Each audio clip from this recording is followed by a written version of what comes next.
Muy bien, chicos. Continuamos con el tema de la insuficiencia cardíaca. ¿Qué es lo que debemos recordar? ¿Qué aspectos tenemos que tener en cuenta? Vamos a mirarlo. Es un tema, en verdad, que cuando uno llega ya a dominarlo, es como que les encanta preguntarles mucho el tema farmacológico, pero yo creo que tenemos que tener en cuenta más detalles, más allá del farmacológico, que es comprender todo el proceso de por sí, ¿no? De lo que esto involucra. Y es bueno que ustedes desde ahora ya tengan en cuenta que la insuficiencia cardíaca es el estado final de todas las enfermedades que pueden existir en el corazón. Y bueno conocer estos puntos que estamos recalcando acá, ¿no? Desde los conceptos básicos hasta el final, hasta los dispositivos que terminemos manejando, ¿no? Entonces es muy importante. Como concepto dentro de la insuficiencia cardíaca, hay que recordar que este es un síndrome clínico, ¿ok? Es un síndrome clínico.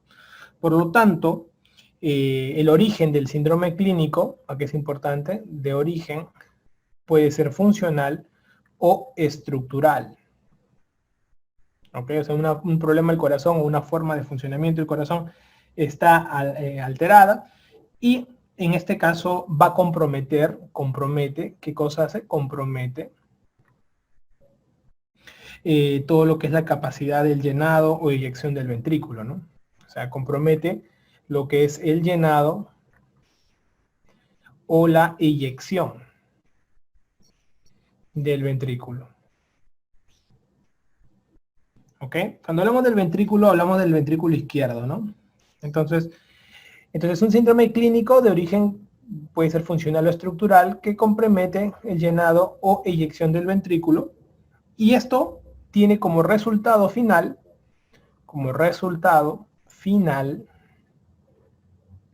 ¿qué cosa? Que va a haber poco oxígeno y nutrientes para el organismo. Entonces, este síndrome clínico vamos a reconocerlo como es. Me dicen que tiene un origen funcional o estructural y que compromete el llenado o eyección del ventrículo. Este es un dato muy importante dentro de este concepto, poner esta parte, porque vamos a ver que hay situaciones donde se compromete cuando se llena el ventrículo y hay situaciones que se compromete cuando no puede botar bien la sangre, digamos, ¿no? Y el resultado al final es la disminución del oxígeno y los nutrientes que pueden encontrarse. Perfecto. Entonces todo el organismo va a sufrir porque la bomba está fallada. La etiología, si uno quiere ser muy estricto, hay etiología directamente involucrada a lo que vendría a ser la parte muscular. Nosotros le hablamos de una etiología vinculada a patologías miocárdicas primarias o algunas otras enfermedades que secundariamente afectan al corazón, ¿no? Entonces, ustedes van a observar, chicos, que podemos tener una etiología que básicamente va a afectar al músculo cardíaco de manera muy directa, ¿ok? Músculo cardíaco, etiologías que afectan al músculo cardíaco. Y ahí va a haber etiologías que no afectan la contractilidad del músculo. Entonces, para que vean que existe un montón de causas, pues, muchachos. Las etiologías que afectan al músculo cardíaco, vamos a encontrar dos bloques. Un primer bloque van a ser aquellas que tienen afectación primaria, ¿no? O sea, van directo a afectar el músculo. Eso se llama afectaciones primarias, que nacen de la afectación del músculo cardíaco. ¿Ok? Entonces, en cambio van a haber otras que son fuera del músculo cardíaco, la afectación y que secundariamente va a afectar al músculo cardíaco. ¿Ok? Entonces, eso es muy importante que ustedes tengan en consideración. Un ejemplo, ¿no? Secundaria, por ejemplo, la isquemia. Afecta a las coronarias, pero secundariamente luego va a afectar al músculo cardíaco en su contractilidad. O, por ejemplo, las válvulas, ¿no? Las válvulas cardíacas se afectan, ustedes han visto, las válvulas y secundariamente van a afectar al corazón, ¿no? Esas son causas secundarias que nosotros le decimos dentro del músculo cardíaco para un poco clasificar, ¿no? para clasificar las causas. Y las causas que directamente van a ir sobre el músculo generalmente van a ser algunas enfermedades, por ejemplo, inflamatorias, como las miocarditis, las mismas miocardiopatías, restrictiva, hipertrófica, dilatada, ¿no? Cuando hay una toxicidad directa, por ejemplo, ¿no? Por un quimioterápico, la doxorubicina, por ejemplo, que hace miocardiopatía tóxica directa, ¿no? O alcohólica también, ¿no? Entonces vamos a entrar que acá estamos hablando de cosas que van directo al corazón de manera primaria, al músculo, y otras que secundariamente van a afectar al corazón. Y las que no tienen afectación de la contractilidad van a generalmente afectar dos casos, bueno, hay afectaciones, como se dice, que van a alterar el llenado, o sea, alteraciones de la precarga, y también tenemos las alteraciones de la poscarga. Las alteraciones de la precarga, por ejemplo, acá estamos todo el mundo, acá están las arritmias, ¿no? Las patologías del pericardio, por ejemplo, ¿no? Que afectan el llenado, ¿no? Y las alteraciones de poscarga, por ejemplo, acá tenemos la hipertensión arterial, por ejemplo, ¿no? Está dentro de las poscargas, ¿no? La misma estenosis aórtica, que es una valvulopatía, también acá está metida. O sea, comparte también alguna alteración de poscarga, ¿no? Entonces, estas cositas de distinto tipo, como tú quieras poner las causas, puedes clasificarlas así, ¿no? Es la forma como yo, por ejemplo, me acuerdo de las insuficiencias cardíacas en distinta medida, ¿no? Hay algunas que afectan al músculo cardíaco y otras que no afectan al músculo cardíaco, pero afectarán la precarga y la poscarga, y otras que directamente al músculo o otras secundariamente al músculo. Cuando nos hablan de las etiologías, digamos de manera por orden de frecuencia, tenemos que la causa más frecuente es cardiopatía coronaria, la segunda causa es hipertensión arterial y la tercera causa son las valvulopatías, ¿no? La mnemotecnia es CHA, para que te acuerdes, ¿no? Entonces, acá vamos a ver nosotros que un dato muy importante son los mecanismos desencadenantes y los mecanismos compensadores, ¿no? El corazón, como ustedes saben, chicos, el gasto cardíaco es igual al volumen sistólico por la frecuencia. Y el volumen sistólico del gasto cardíaco está dirigido por la precarga, por la poscarga y por la contractilidad. Entonces, va a haber como que una mezcla de una fórmula y vamos a ver diferentes mecanismos que pueden desencadenar o pueden compensar, ¿no? Que van a tratar de una u otra manera mantener este gasto, de una u otra manera. Ahora, es importante recordar que cuando estamos en el mundo de la insuficiencia cardíaca, nosotros vamos a tener que hablar de que el corazón llega un momento que ya, pues, como su concepto lo dice, se cansa. Pero van a haber algunas situaciones que van a hacer de que el corazón trate y busque la manera de mantenerse activo, y esto van a ser los mecanismos compensadores, que lo vimos en fisiología, ¿no? Acá aprovechamos hablar de conceptos y mencionar qué mecanismos desencadenan una insuficiencia cardíaca. Uno de los más frecuentes que vemos en el hospital es el incumplimiento del tratamiento médico. Los pacientes no toman su medicación. Otra causa que desencadena la insuficiencia es que hay un aumento excesivo de líquidos. No se controlan en el control de líquidos. Normalmente estos pacientes más o menos deben consumir 1200 en 24 horas aproximadamente. Otra cosa que lo desencadena y ahora se ha visto mucho en la pandemia son las infecciones. Otras situaciones son situaciones, por ejemplo, la anemia o el embarazo, que generalmente se acuerdan en qué semanas normalmente, entre las 20 y 30 semanas, ¿no? Que aumenta el volumen plasmático.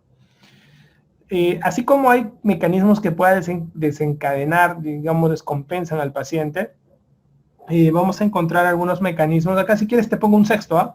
Que lo vemos muy frecuente, la fibrilación auricular. A veces es una infección, por ejemplo, y la infección secundariamente hace una fibrilación auricular y esta descompensa, es una insuficiencia cardíaca descompensada, que nosotros lo vamos a poner como insuficiencia cardíaca congestiva, ¿no? Entonces, eso es importante. Congestiva significa que está el pulmón llenándose de agua porque el corazón está fallando. Por eso le decimos congestiva, ¿ok? Mecanismos compensadores. Bueno, tenemos el sistema nervioso simpático, que es el más frecuente, ¿no? Si esto baja, lo más lógico es que esto suba, entonces el sistema simpático es, ¿qué hace? Vasoconstricción. Tenemos el sistema renina, angiotensina, aldosterona, que al fin y al cabo su chamba es que haga vasoconstricción todo el cuerpo. Y también tenemos la endotelina y la hormona antidiurética, endotelina y la hormona antidiurética, que su trabajo es, digamos, retener agua para mejorar un poco la bulimia, ¿no? Pero al fin y al cabo todo esto termina en vasoconstricción. Entonces, como se habrán dado cuenta, todo es vasoconstricción. Pero hay un mecanismo humoral que voy a aprovechar en colocarlo acá, que son los péptidos natriuréticos. Y los péptidos natriuréticos hacen vasodilatación. Entonces, esto es importante. Hay mecanismos compensadores, como los natriuréticos, que hacen vasodilatación. Entonces, nos convendría tener más péptidos natriuréticos, ¿no? Entonces, interesante. Y aparte que botan sodio y botan agua, porque el sodio jala agua. Bacán. Acá tenemos la fisiopatología, que nos han preguntado también. Entonces, por X motivos, ya vimos las causas, así hay una disfunción ventricular, y secundariamente a la disfunción ventricular, el pulmón se llena de agua, ¿ok? Y aparte que el corazón, lógicamente, va a disminuir su gasto cardíaco. Entonces, estas son dos situaciones que nos van a comprometer. Estoy botando poca sangre y aparte me estoy llenando de agua en el pulmón. Esto, el bajo gasto, involucra rápido un aumento del sistema nervioso simpático para que compense con frecuencia cardíaca. Por eso es que lo primero que vamos a ver es un aumento de la frecuencia cardíaca. También va a haber vasoconstricción. Y esto aumenta la poscarga. Y la poscarga sigue haciendo daño o disfunción ventricular. Entonces, si se dan cuenta, a la larga, el sistema nervioso simpático hace daño al ventrículo, por más que al inicio lo apoya. Ese es un dato muy importante. Igualmente, el bajo gasto cardíaco va a alterar el flujo renal, que es uno de los órganos que primeramente se sacrifica para que otros órganos tengan sangre. Y esto estimula la secreción de renina y, bueno, aumenta el renina, angiotensina, aldosterona, se reabsorbe más sodio, aumenta la precarga y al aumentar la precarga comienza a haber más daño también porque llega mucho volumen que tú no puedes manejar. Entonces, también la renina, angiotensina, aldosterona a la larga termina dañando. Entonces tenemos dos grandes enemigos, como pueden ustedes observar, que se van a dar dentro de la situación de disfunción. Lógicamente, la disfunción mantenida, la disfunción miocárdica mantenida, termina en una cosa, termina en remodelado. ¿Y qué cosa es remodelado? Remodelado es que un músculo cardíaco se transforme en fibrosis. ¿Y esto quién hace? La angiotensina 2. Entonces, van a haber fármacos que van a permitir bloquear el efecto de la angiotensina, como los IECAS o como los ARA2, por eso es que aumentan la sobrevida. Y van a haber fármacos que van a bloquear el efecto del sistema simpático, como los beta bloqueantes. Por eso aumentan la sobrevida. Qué interesante, doctor. Y la angiotensina, doctor, o sea, estas dos cosas son claves, claro. Y también hay fármacos que van a evitar el remodelado, como la espironolactona. Entonces vas a ver tú por qué yo siempre les hablo del BIE, de beta bloqueante, IECA y espiro. Porque aumentan la sobrevida, porque están metidos dentro del control de la fisiopatología. Perfecto. Y hay que darle un valor agregado, ya que estos pacientes están justamente alterados en el mecanismo de Frank Starling. Porque ese corazón, tú sabes que Frank Starling te decía que mientras más sangre le metas, más bombea. Pero acá le estoy metiendo más sangre y no bombea más, porque ya se rompió el mecanismo de Frank Starling. Y en este momento, yo lo que necesito es quitar el agua de exceso. La pregunta es, ¿cómo quito el agua de exceso? Una forma que encontró el cuerpo es la creación de los péptidos natriuréticos, que tenemos péptido tipo A, tipo B y tipo C. Bueno, el A, generalmente, el péptido natriurético se va a crear en lugares de baja presión. El péptido natriurético tipo A. Hablamos de baja presión, cavidades derechas y también regiones del pulmón, arteria pulmonar. Entonces, regiones de baja presión.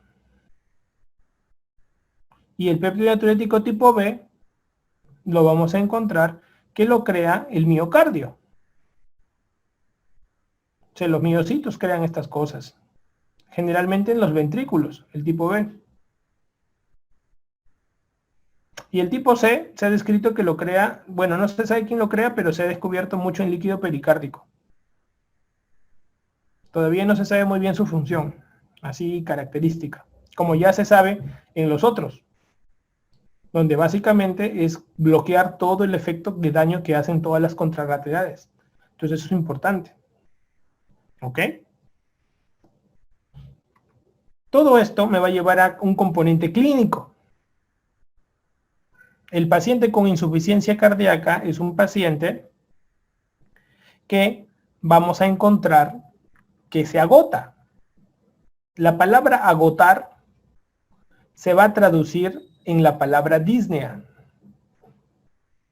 Tiene dificultad, le falta de aire, totalmente le falta el aire para las cosas que hace. Entonces, el corazón lo vamos a poder estudiar de diferente manera. Los pacientes se presentan con un corazón que no puede bombear bien. La mayoría no bombea bien. O sea, 90% de los pacientes son pacientes que tienen una fracción de eyección baja. Por eso que se supone y siempre se sobreentiende de que estamos hablando de insuficiencia cardíaca con fracción baja, pero no 90. Hay 10 que no, que tienen normal. Es importante. Vamos a encontrar nosotros que un grupo va a tener alto gasto, o sea, inclusive la fracción de eyección está elevada, pero tiene insuficiencia cardíaca. Interesante. Pero estas enfermedades generalmente son muy particulares, por lo cual son fáciles de determinar en los exámenes. Enfermedad de Payet, estados de anafilaxia, podemos tener hipertiroidismo, embarazo, situaciones de anemia, fiebre o el beriberi. Yo le digo como mnemotecnia, patea fútbol. Y las situaciones de bajo gasto son las más frecuentes. Son todas las que alteran al corazón, que ya te he enseñado. Cardiopatía isquémica, que es lo más frecuente, que hemos hablado toda una clase. Luego tenemos los problemas de hipertensión arterial, los problemas valvulares, ¿no? Tenemos las miocardiopatías, los problemas pericárdicos, todo esto. Asimismo, quiero que recuerdes que en algunas situaciones va a ser muy fácil ya, digamos, diferenciar, porque estos 90% que yo hablo, generalmente tienen disfunción sistólica, o sea, problema de contracción. Por eso es que su fracción de eyección es baja. En cambio, vamos a encontrar personas que tienen disfunción diastólica, que también es el 10%. Estas disfunciones diastólicas tienen fracción de eyección normal. Interesante. Entonces tenemos corazones con insuficiencia cardíaca de bajo gasto, alto gasto y corazones con insuficiencia sistólica y disfunción diastólica. El problema de la sistólica es que está dilatado. Al estar muy dilatado, se contrae poco y eso hace que bote poco volumen. En cambio, el problema de la diastólica es que tiene mucho ventrículo y está muy ocupado. Y al estar muy ocupado, se llena poco.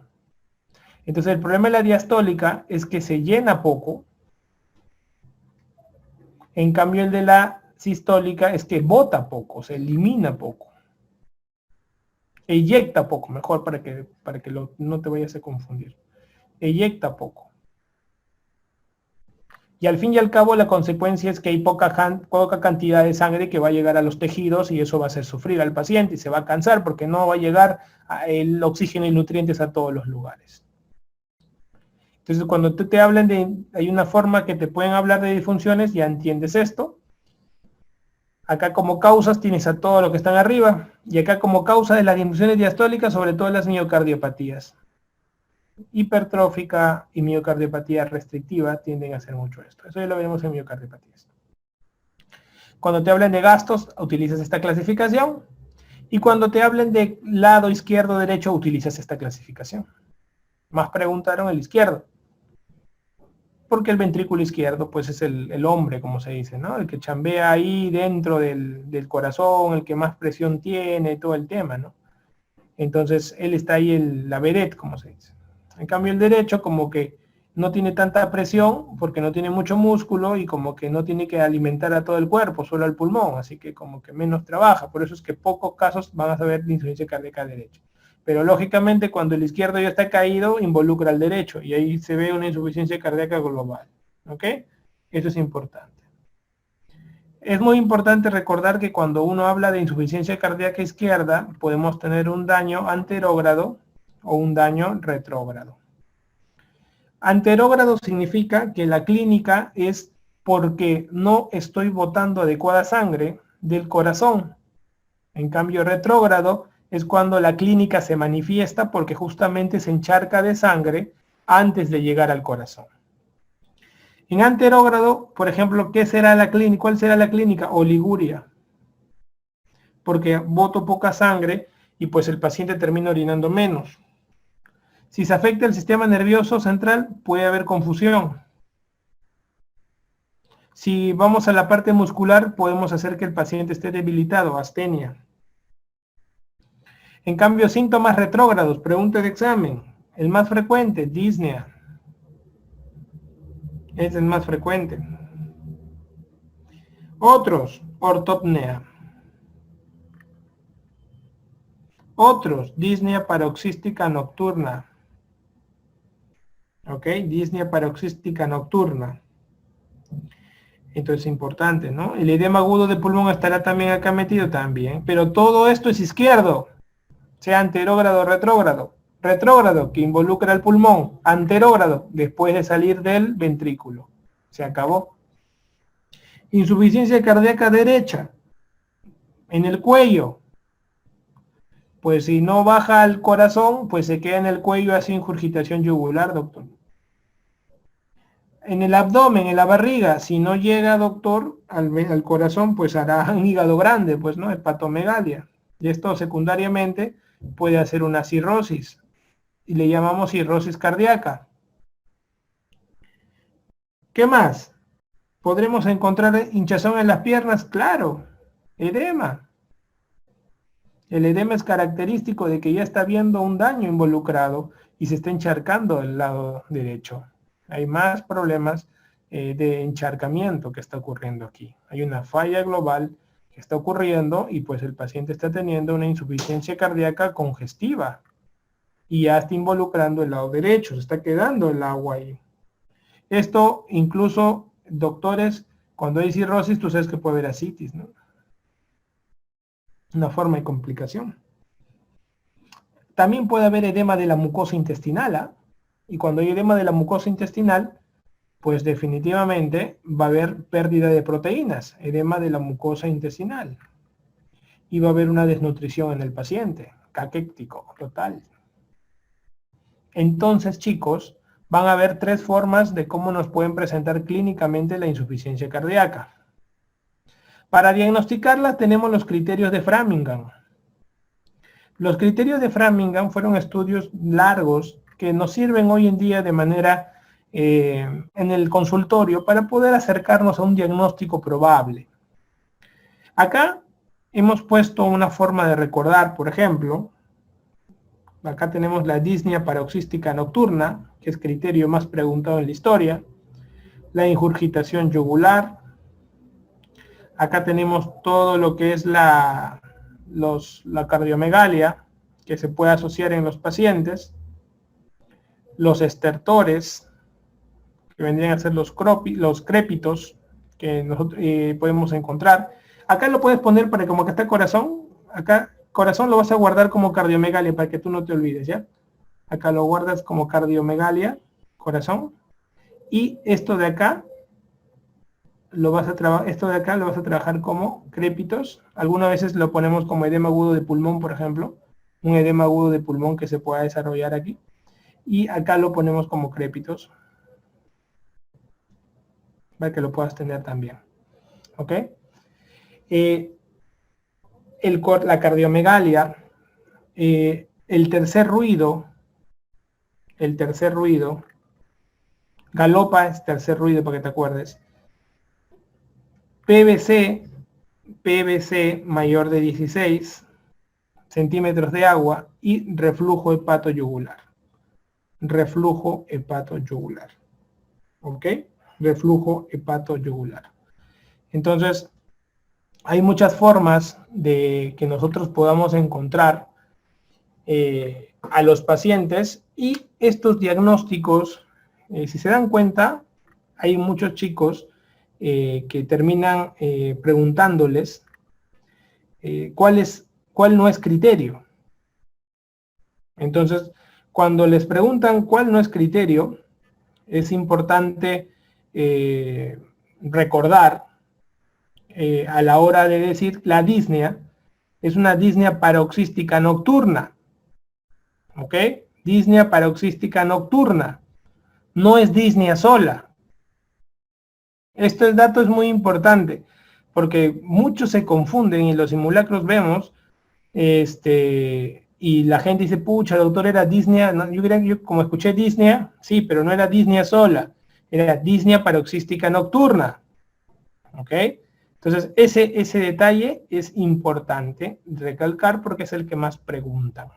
¿Ok? Es el que más pregunta. Entonces, de tal manera que con eso ya tú lo vas a tener mucho más claro a la hora de poder enfrentar un diagnóstico.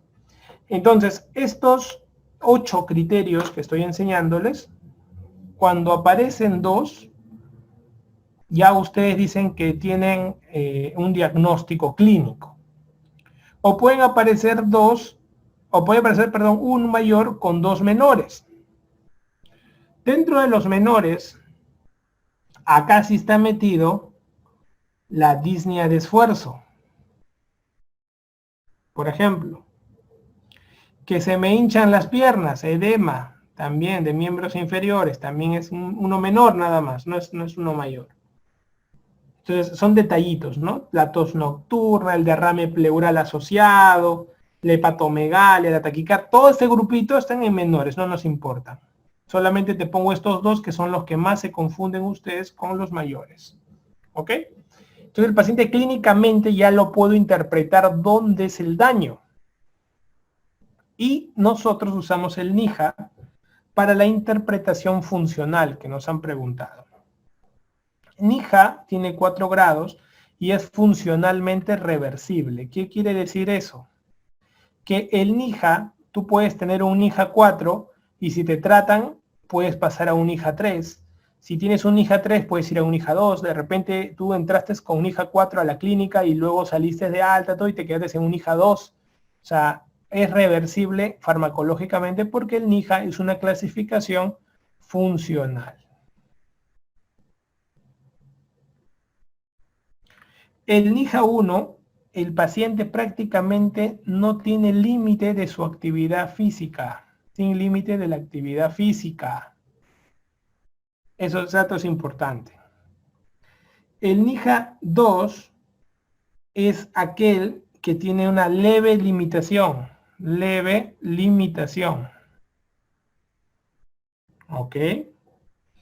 Esa leve limitación hace de que, pues, definitivamente, su actividad física normal no lo va a hacer. ¿Ok? Eso es muy importante. O sea, termina haciendo su actividad física normal, pero no lo completa como antes lo hacía sin esfuerzo. Ahora no. Entonces hace su actividad física, logra terminarla, pero con bastante esfuerzo. Con bastante esfuerzo. ¿ok? Entonces no logra hacer una actividad, no completa una actividad física normal del que hacía de manera normal. En el NIJA 2 vienen muchos pacientes al hospital, pues, ¿no? Doctor, ¿sabes qué? Yo juego pelota una hora, ahora juego pelota media hora, no acabo la hora, doctor, me canso. Pero tu día a día, ¿cómo es? Sí, hago mis cosas, pero me canso más, ¿no? Pero tú ves que su actividad física normal ya no llega. En cambio, en el NIJA 1 hace sus cosas, pero ponte, se pone a jugar un partido de fútbol y se cansa, ¿no? O sea, con actividad de fuerza recién se cansa el 1. Pero el 2 no, sus actividades ordinarias tiene limitación ya. Entonces hay leve limitación de la actividad física. En el NIJA 3 ya encontramos una marcada limitación, ¿no? Acá ya es una marcada limitación. Marcada limitación de su actividad física. Incluso hace menos, no completa en primer lugar la actividad física que hacía, no lo completa.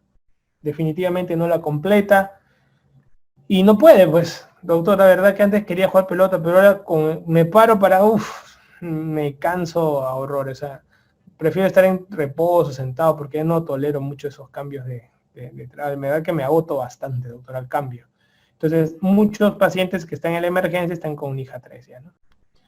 Entonces, el NIJA 4 es aquel que se mantiene en reposo y estando en reposo se le cansa. O sea, no hace nada y se cansa. Es un NIJA 4. Estando en reposo se cansa.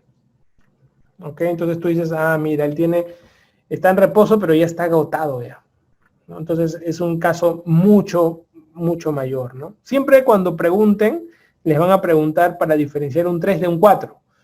El 4 está en reposo y se cansa, en cambio el 3 prefiere el reposo porque cuando hace algo se cansa. ¿Ok? Eso siempre aprendan a diferenciar. ¿Ya? Una cosa es que yo estando en reposo me canse y otra cosa es que estoy en reposo pero cuando quiero hacer algo me canso. Y eso es distinto, ¿verdad? Entonces eso para poder aprender a diferenciar ambos. Muy bien. Con respecto a los estudios complementarios, la radiografía, ¿te han preguntado alguna vez una pregunta? De ahí, la cardiomegalia es lo que vemos en los pacientes con insuficiencia cardíaca, pero uno no espera pedir. La radiografía no nos sirve para ver corazón, nos sirve para ver pulmón, porque no queremos ver si el paciente está o no está congestionado. No vaya a ser que tenga mucha congestión, que esté con edema agudo de pulmón. Entonces sirve para ver congestión y para ver derrame pleural, por si lo hubiera. Y generalmente el derrame pleural es bilateral, ¿no? Es la causa más frecuente, la causa más frecuente de derrame pleural es el tipo trasudado, ¿no? Ya lo veremos en neumo. El tipo trasudado es la causa más frecuente y es bilateral, ¿no? Por eso es que no se punza, ¿no? Se mejora con la bomba y como que el derrame mejora, ¿no? Entonces eso ya es importante. En el EKG vamos a encontrar de todo, no sabemos qué causa, pues si fue coronaria, los problemas que lo llevó a la insuficiencia, pues tendremos signos de isquemia. Si tenemos arritmias, pues tendremos la arritmia que esté, ¿no? Porque acuérdate que por eso que cuando hablas de este tema es porque has pasado por todos los temas complejos, ¿no? Puede ser que haya hipertrofias, pues también, ¿no? Hipertrofias, lo que tú quieras. O sea, no hay un signo de EKG, pues el signo de EKG sería de la enfermedad que lo llevó a la insuficiencia cardíaca, ¿no? El ProBNP y ¿qué cosa es el ProBNP? El ProBNP es muy sensible, ¿no? Es muy sensible. Es muy sensible. La especificidad sí no es tan alta. La especificidad no es tan alta. No tan alta. Pero sirve porque su concentración está relacionada con el pronóstico. Cuando hay menos de 100, normalmente decimos que no hay insuficiencia cardíaca. Y cuando es más de 400 decimos que hay insuficiencia cardíaca, incluso lo relacionamos a que mientras más es, más mortalidad. O sea, mientras más ProBNP podamos encontrar, pues se asocia a que un paciente tuviera más mortalidad, ¿no? O sea, el paciente tiene peor pronóstico porque lógicamente está más descompensada la insuficiencia cardíaca. Ecocardiográficamente lo usamos para medir la fracción de eyección. Tú sabes que el gol estándar de fracción de eyección es la resonancia magnética, ¿no? Pero nadie la usa para eso. La usamos para ver estructuras, infiltraciones, cosas así. Pero la fracción de eyección sí sirve en la ecocardiografía. El cateterismo cardíaco, acá lo vamos a estudiar, si en caso que la causa más importante de insuficiencia cardíaca es ECOG, pues vamos a tener que hacer cateterismo para poder corregir el ECOG y así mejorar su insuficiencia cardíaca. La resonancia magnética, ya lo dijimos, dos cosas, fracción de eyección y miocardiopatías. Siempre cuando tú pienses en resonancia magnética que se te venga a tu cabeza las miocardiopatías, ya sea hipertrófica, restrictiva, ¿no? Dilatada, o la fracción de eyección, ¿no? Eso es un dato muy importante, ¿no? Entonces acá ustedes van a ver la evolución de la falla. Una cosa es el NIHA, que es el estado de la disnea asociada a un problema cardíaco, ¿no? Y otra cosa es ver la estructura, ¿no? Cuando uno hable de falla cardíaca, antes decíamos insuficiencia cardíaca, ahora tú ves y es falla cardíaca, los conceptos se llaman falla cardíaca. Y la falla cardíaca habla de estructura, ¿no? ¿Qué daño? ¿No? Tenemos en la falla A o estadio A, acá básicamente se hace corrección de factores de riesgo de manera preventiva, ¿no? Si sé que tú vas a dañar, pues falla A. La mayoría de pacientes que ya tienen factores de riesgo decimos que están en falla A, ¿no? Si vemos una alteración estructural, ya hay una estadio B, ¿no?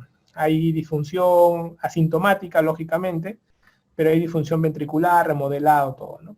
En este estadio comienza pues los grandes daños de la estimulación neurohumoral, la disfunción endotelial, la vasoconstricción, la retención de sodio. Por eso es que comienza a aumentar más la evolución de la sintomatología, ¿no? Porque mientras más, digamos, compensadores salgan, es porque la sintomatología se va agravando. Y justamente acá están el estadio C, vamos a encontrar síntomas leves a moderados, ¿no? Acá ya podemos estar con cuadros agudos o crónicos, pero ya hay situaciones de descompensación. Y lógicamente el estadio D son los estadios más avanzados donde la insuficiencia cardíaca es refractaria. Ya no te responde a fármacos y tienes que usar dispositivos para que puedan compensar la falla de la bomba, ¿no? Dispositivos de asistencia ventricular hasta trasplante cardíaco, o sea, la bomba está totalmente dañada, ¿no? La mayoría de pacientes que tenemos en el hospital son pacientes que están en el estadio C, ¿no? De la falla cardíaca. ¿Por qué? Porque son leves moderados y se tratan de compensar, se descompensan, los mejoras, hace cirugía, todo lo que quieras acá. Pero cuando ya está en un estadio D, pucha, ya está un poco complicada la cosa y pues definitivamente estás con todo el daño encima y ya no te queda otro corazón, así que tienes que ir viendo la manera de cómo vas a compensarlo.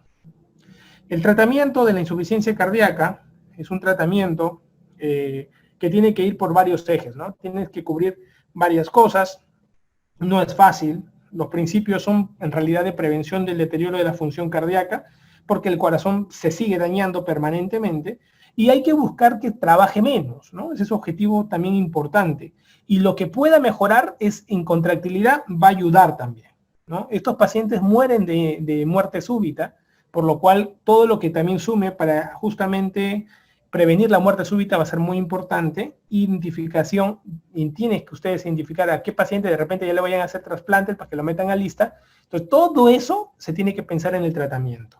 Por eso es que las medidas generales que nosotros manejamos, primero el paciente es que no retenga sal. Entonces disminuimos la retención de sal. ¿Ok? Entonces tenemos restricción. Restricción salina. ¿Ok? El ejercicio tiene que ser controlado porque muchos de ellos están descompensados, entonces ejercicio regular. ¿Ok? Ejercicio regular. Traten de evitar los AINES que descompensan y el alcohol en estos pacientes. ¿Ok? Igualmente, control de la presión arterial y de todos los demás partes, ¿no? La glicemia, la dislipidemia, o sea, todo, pues chicos, todo lo que involucre, todo, digamos, estos son cosas generales, ¿no? Cosas generales. Farmacología. Bueno, tenemos dos grupos de pacientes, los fármacos sintomáticos y los fármacos que aumentan la sobrevida. ¿Ok? Fármacos sintomáticos y fármacos que aumentan la sobrevida. De los fármacos sintomáticos tenemos los diuréticos tipo furosemida, por ejemplo, la furosemida. Lo que hacen estos diuréticos es disminuir la precarga. ¿ok? Disminuir la precarga. En cambio, los fármacos, que son los fármacos que te van a amar, ¿ah? Llega el paciente al hospital y le quita los síntomas, porque le quita la falta del aire, porque le metiste el afuro. En cambio, van a haber fármacos como la digoxina que se van a utilizar, digamos, sus mayores beneficios son que disminuye lo que vendría a ser el tiempo hospitalario, ¿no? Disminuye el tiempo hospitalario. Y la digoxina, solamente lo vamos a dar, y esto lo repito porque lo preguntan mucho, en pacientes con insuficiencia cardíaca. Pacientes con insuficiencia cardíaca que tienen fibrilación auricular, por favor, ten en cuenta ello. Si no tiene fibrilación auricular, olvídate de la digoxina, déjala de lado. Pero la furosemida sí. Ahora, estos dos no aumentan la sobrevida, por eso es que no están en el grupo de abajo. ¿Ok? Pero son dos fármacos que los preguntan, digamos, de manera muy llamativa en Perú. Entonces, como lo preguntan bastante, quiero que los tengas en cuenta. Uno te quita los síntomas y otro lo vas a usar con insuficiencia cardíaca con fibrilación auricular. ¿Ok? Muy bien. Y de los que, digamos, aumentan la sobrevida, estos te preguntan y son muy especiales. Todos estos. Los grandes estudios que se hicieron para, digamos, tomar en cuenta los YECA, los beta bloqueantes o la espironolactona, que es un antialdosterónico, los grandes estudios se hicieron con pacientes que tenían fracción de eyección baja. O sea, la indicación de un YECA, un beta bloqueante, un antialdosterónico, se dan con fracciones de eyección menor de 40, ¿no? Pero eso nunca, creo que hasta ese nivel no han llegado a profundizar en una pregunta residentado, pero quiero que lo sepas, ¿no? Pero tú vas a ver siempre que como que la fracción de eyección la asocian a la espironolactona, ¿no? Pero en realidad los tres fueron estudiados, fueron digamos, concluidos o se llegó a saber esa data en pacientes que tenían fracción de eyección baja que vivían más años, ¿no? Entonces, acá vamos a encontrar, en primer lugar, que los YECAs van a ayudar mucho. ¿Por qué? Porque previenen la progresión de la insuficiencia cardíaca. Desde que hacen esto, pucha, ya son un golazo, ¿no? Y esto lo hacen porque disminuyen el remodelado.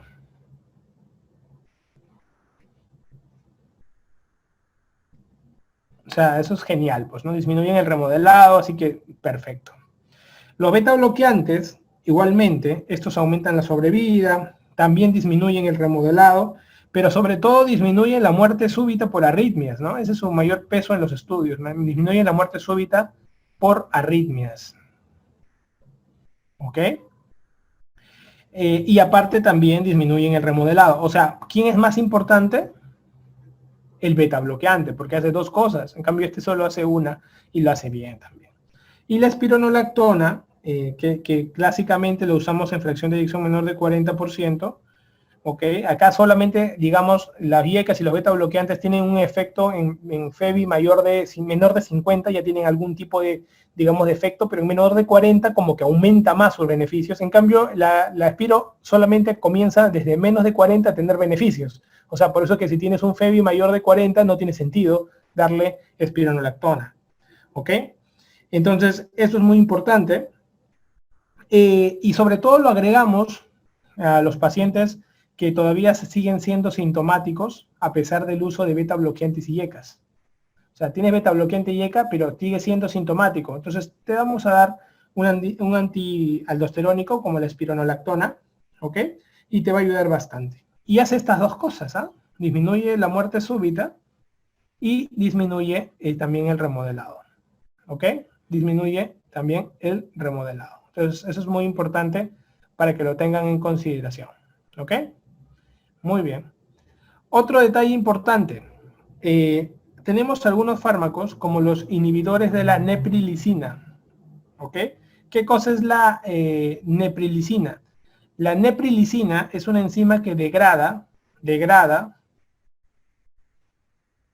los péptidos natriuréticos.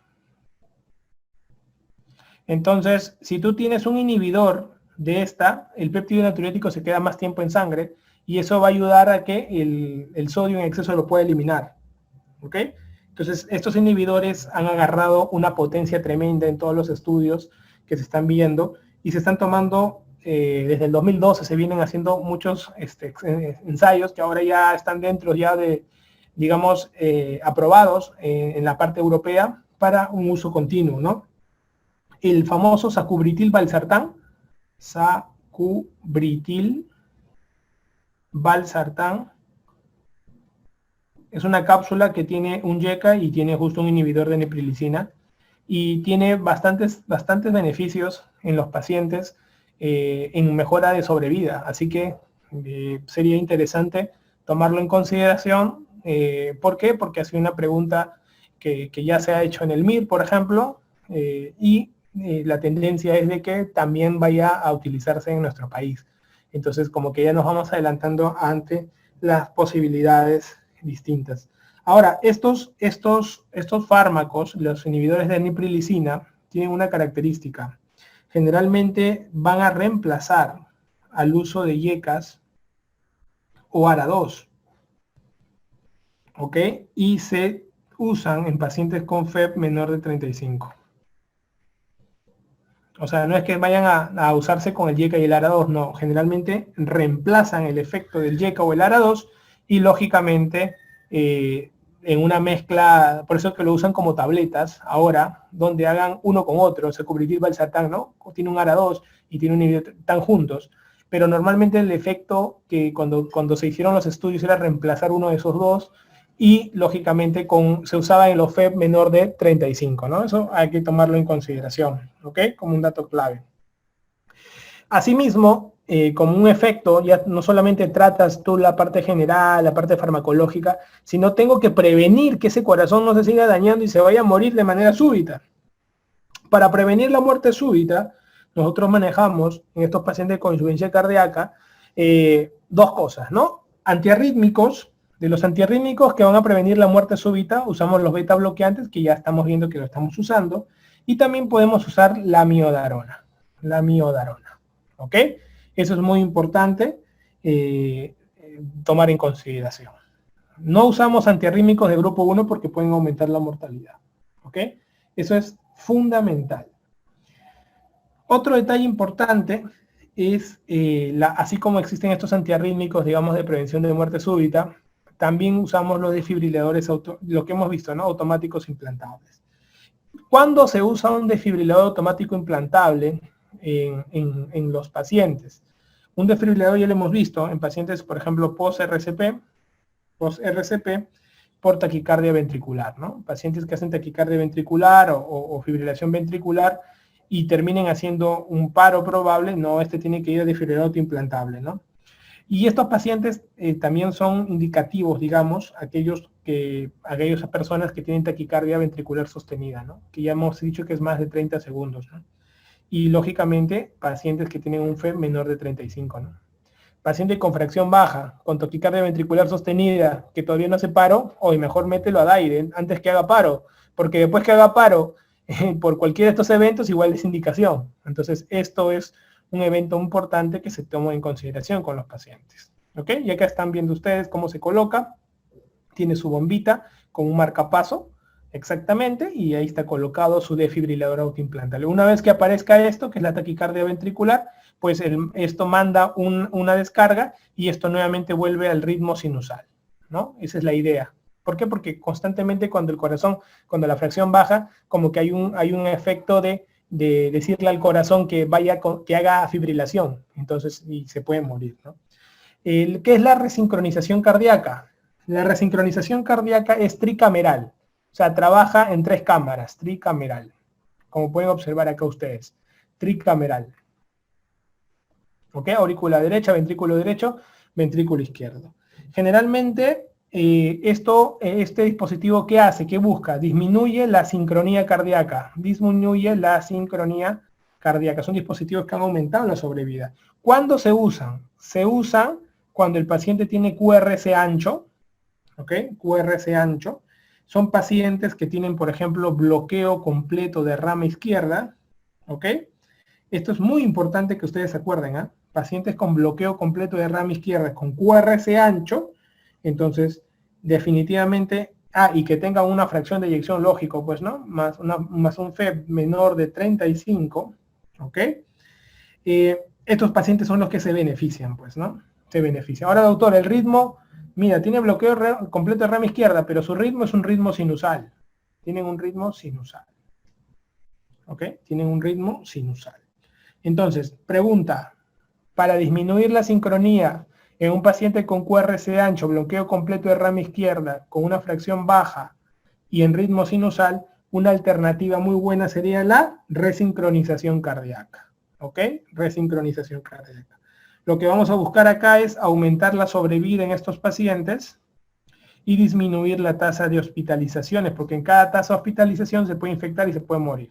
Entonces, eso es lo que se busca con estos pacientes. Este, digamos, es el nivel más alto que tú le puedes brindar a un paciente con insuficiencia cardíaca crónica, que ya está muy deteriorado y no puede hacer mayores cosas. ¿Ok? Eso es la resincronización cardíaca. Eso es un capítulo muy importante que ustedes tienen que tener en cuenta. El mejor betabloqueante para insuficiencia cardíaca, bueno, de todos los betabloqueantes que tenemos, manejamos el bisoprolol, que es el ideal en mayores de 70 años, el atenolol es en menores de 70 años, digamos en la vía pública, así usamos.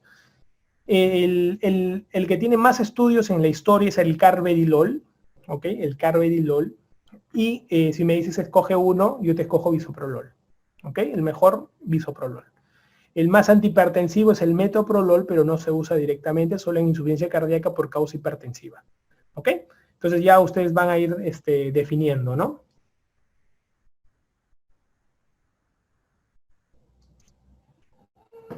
Acá, ¿qué cosa es la insuficiencia cardíaca aguda? La insuficiencia cardíaca aguda es cuando es una falla, pues una falla aguda, como esos pacientes que hacen infarto de miocardio y llegan pues con shock cardiogénico al hospital, ¿no? Entonces, el mundo de la falla aguda es un mundo grandazo, un mundo diferente. Entonces, lo otro eran los pacientes crónicos que vienen descompensados, ¿no? Ese es un mundo gigante que te lo he puesto así como se dice, las pepas, cómo tienes que estudiarlo, porque en verdad es bien complejo esta parte, pero está bien sencillo para que lo puedas recordar. Y acá entras a los pacientes que se descompensan de manera aguda, ¿no? Llega al hospital y dice, oye, ¿qué tiene ese paciente con disnea? Lo ves ahí sudoroso todo, ¿no? Vas a ver acá la clasificación de Forrester, es una clasificación que se utiliza dentro de la insuficiencia cardíaca aguda, y lo que busca es, cómo estudias la insuficiencia cardíaca aguda, ¿no? La causa más frecuente de insuficiencia cardíaca aguda es infarto. ¿Ok? Infarto. Entonces el paciente llega al hospital por una insuficiencia cardíaca aguda, y bueno, por origen de un infarto, y lo que tienes que hacer, lo metes a este cuadro, y tienes dos variables. Por un lado, tienes la perfusión tisular, ¿ok? Y por otro lado, tienes la congestión pulmonar. Entonces acá tú vas a manejar índices cardíacos para ver perfusión tisular, acá valores mayores de índice cardíaco más elevados, y acá índice cardíaco menos, y en congestión pulmonar acá estará vacío, y acá estará recontra congestionado, ¿ok? De tal manera que haces un cruce entre cuatro. Entonces, si el paciente, por ejemplo, está en este bloque, vas a encontrar tú que el paciente ha venido con un índice cardíaco bueno y no está congestionado, o sea, está normal. ¿Qué pasa si está bajo? El índice cardíaco es bajo y no está congestionado. Quiere decir que le falta poner volumen. O sea, el diagnóstico es hipovolemia, el tratamiento es administración de fluidos. Si te ponen un caso clínico en el cual te dicen que hay congestión pulmonar y te dicen que el índice cardíaco es alto, o sea, un índice cardíaco alto con congestión pulmonar es probablemente que esté haciendo un edema agudo de pulmón. ¿Ok? Edema agudo de pulmón. Una congestión pulmonar elevada y un índice cardíaco alto, un edema agudo de pulmón. Tratamiento, diuréticos y vasodilatadores. ¿Ok? Entonces vamos a ver después el edema agudo de pulmón, cómo lo enfrentamos, y en caso de que te digan que el paciente tiene una congestión pulmonar, pero el índice cardíaco es bajo, está haciendo un shock cardiogénico. Shock cardiogénico. En este caso, lo que tenemos que hacer nosotros es evaluar. Si el paciente tiene una presión arterial normal, le ponemos vasodilatadores. En este caso sería nitroglicerina. ¿Ok?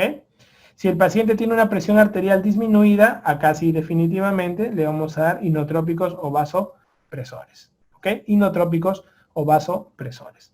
¿Qué, doctor? Hay situaciones donde la presión arterial puede ser normal y el índice cardíaco puede estar bajo y la congestión alta, sí. Pero son casos más finos. ¿Ok? Pero normalmente lo que vemos en el hospital es esto. Paciente que viene con una presión baja y pues definitivamente una presión arterial sistólica menor de 90, con una presión capilar pulmonar mayor de 18, y un índice cardíaco menor de 2.2. Esta es la tríada del diagnóstico del shock cardiogénico. Entonces, ¿qué hay que hacer con estos pacientes? De frente, vasopresores, noradrenalina. Y si no responde, le mete su dobutamina. La dobuta siempre lo metemos después de la nora. Primero quemamos la resistencia vascular y luego quemamos al corazón. Esa es la forma, ¿no? Pero la clasificación de Forrester se utiliza para los cuadros agudos y nos permite tomar decisiones rápidas para diferenciar el edema agudo de pulmón y el shock cardiogénico. O sea, esas dos cosas son recontra fundamentales a la hora de hacer la diferencia entre uno y otro. ¿Ok? Entonces, fundamental. Perfecto.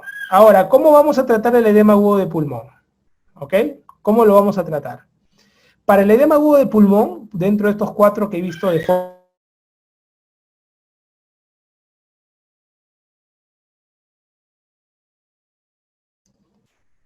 dentro de este cuadro de Forrester, en el caso del edema agudo de pulmón, nosotros tenemos que diferenciar. Es decir, doctor, yo ya sé manejar shock cardiogénico, que es la parte vasopresora y inotrópica. Y ahora quiero manejar el edema agudo de pulmón, lógicamente, porque de eso van a venir bastantes. El edema agudo de pulmón lo vamos a trabajar de esta manera. ¿Ok? Lo vamos a trabajar de esta manera. Es muy importante, chicos, que lo recuerden. Primero, vamos a ponerle una posición semisentada. Posición semisentada con las piernas colgantes al paciente para disminuir el retorno venoso. ¿Ok? El retorno venoso. Segundo, esta es una forma de mnemotecnia que a ustedes les va a servir mucho, esta mnemotecnia, donde tenemos primero la morfina, ¿ok? La morfina, le damos morfina al paciente por 2 cosas. Primero, porque disminuye el dolor, 1, y permite la vasodilatación pulmonar. La vasodilatación pulmonar. Segundo, el oxígeno. Le damos oxígeno solamente si la saturación es menor de 90%. ¿Ok? O si hubiera algún grado de insuficiencia respiratoria, lógicamente, ¿no? Le vamos a dar nitratos. Usamos la nitroglicerina endovenosa. Nitroglicerina endovenosa. Y le damos furosemida endovenosa. También se pregunta porque es el fármaco que más rápido le quita los síntomas al paciente. Con respecto a los vasopresores y los inotrópicos, usamos noradrenalina, usamos dobutamina. ¿Ok? Eso es muy importante. Y también se usa el levosimendan. La diferencia del levosimendan con la dobuta es que el levosimendan no necesita meter más calcio dentro del músculo cardíaco para contraerse mejor. No lo necesita. En cambio, la dobutamina sí necesita aumentar internalizar más calcio para lograr ese objetivo, ¿no? Y también, bueno, ponemos al final dispositivos de asistencia en el caso de que pues, el paciente no responde a todas las medidas básicas, ese corazón está claudicante total, y le damos asistencia ventricular, ¿no? Y le estamos dejando puente para el trasplante cardíaco también. Entonces, dentro de este mundo de la asistencia, hay que recordar, en el mundo de la asistencia ventricular, que vamos a tener en cuenta lo siguiente. Acá tenemos medidas, asistencia de corto plazo, de largo plazo y el trasplante, ¿no? Son las 3 que actualmente manejamos. Al fin y al cabo, en el Perú, digamos, no tenemos dispositivos de asistencia, como los que pueden ver acá en el dibujo, no se manejan dispositivos de asistencia. Se hace asistencia ventricular aislada, se han hecho casos, pero digamos, no es como que el pan de cada día de la asistencia, ¿no? Entonces, lo que se hace mucho es el balón de contrapulsación intraaórtica, que en realidad no ayuda tanto como lo hace una asistencia ventricular, pues definitivamente. Ahora, dentro de la asistencia a corto plazo, acá está el balón de contrapulsación intraaórtica, que lo usamos bastante, por eso le van a preguntar en el examen, eso le han preguntado también. Pero sepan que existen bastantes, ¿no? Acá en el Perú manejamos el ECMO, que ustedes pueden observar acá, el ECMO venoarterial o el ECMO veno-venoso, como se dice. Es importante recordar que al hacer un ECMO, pues definitivamente va a darle un mayor soporte, ¿no? Va a darle un mayor soporte a la canulación, porque vamos a trabajar de manera central la parte cardíaca, son dispositivos que van a salir a una bomba y lo puedes tener al paciente por días y horas así, ¿no? De tal manera que mejora su perfusión total, ¿no? Puede hacer su mejora total.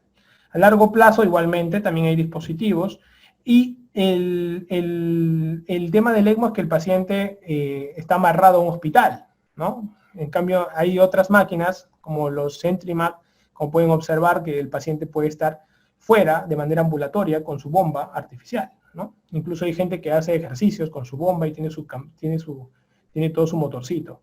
El HeartMate 2 igual, pero digamos el gol estándar vendría a ser el trasplante cardíaco, ¿no? Que es al final el cambio de toda la bomba, lo usamos cuando la fracción de eyección es menor del 20%, ¿ok? Cuando es menor del 20%. Entonces, esa es una forma de que ustedes puedan recordar estos distintos escenarios, ¿ok? Muy bien, chicos. ¿Hasta ahí tienen alguna duda?